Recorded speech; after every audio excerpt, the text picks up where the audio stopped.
ভাইদেরকে আসসালামু আলাইকুম। আমি গাজীপুর 3 আসনের সংসদ সদস্য প্রার্থী। আমার প্রতীক হলো ঘোড়া। আজকে নির্বাচনের প্রচারণার প্রথম দিন। আজকে এই প্রথম দিনকে আমি বেছে নিয়েছি। গাজীপুর 3 আসনের অত্যন্ত গুরুত্বপূর্ণ স্থান হলো আমাদের মাওনা বাজার।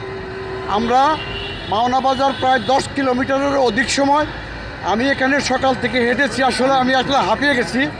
তো মানুষের যে স্বতঃস্ফূর্ততা এবং আমার প্রতি যে তাদের ভালোবাসা, ইতিমধ্যে আমি 1 to 1 সকলের সাথে দেখা করেছি, বুক মিলিয়েছি, হাত মিলিয়েছি। অত্যন্ত আমি আজকে মাওনা চৌরাস্তা ঘোরার পরে আমার একটা নতুন অভিজ্ঞতার এখান থেকে জন্ম হলো। সেটা হলো মাওনাবাসীর ভালোবাসায় আমি মনের দিক থেকে আমি নিশ্চিত ইনশাল্লাহ আগামী 12 তারিখে আমার বিজয় ইনশাল্লাহ ঘোড়া মার্কার পক্ষে ইনশাল্লাহ হবে।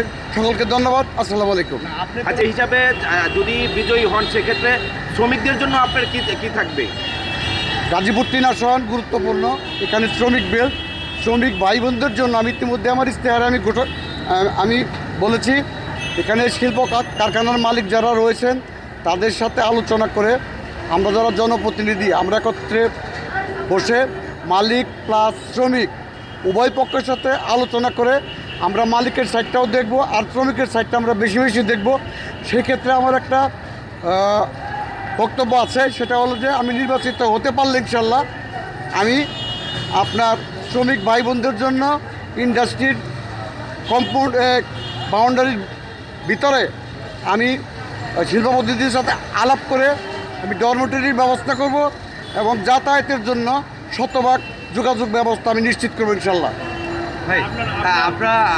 আসলে আমি ইতিমধ্যে অনেকগুলো ফোন আমার কাছে আসছে, বিভিন্নভাবে ফোন আমার কাছে আসতেছে।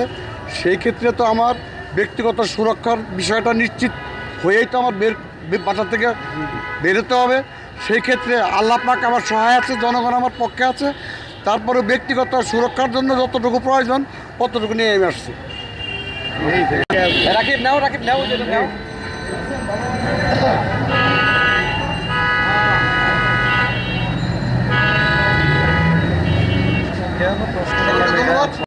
বারবার নির্বাচিত স্বর্ণপদকপ্রাপ্ত সাবেক সফল চেয়ারম্যান গাজীপুর 3 স্বতন্ত্র সংসদ সদস্য পদপ্রার্থী জনগণ মনোনীত জনাব আলহাজ ইজাদুর রহমান মিলন ভাইয়ের পক্ষ থেকে সবাইকে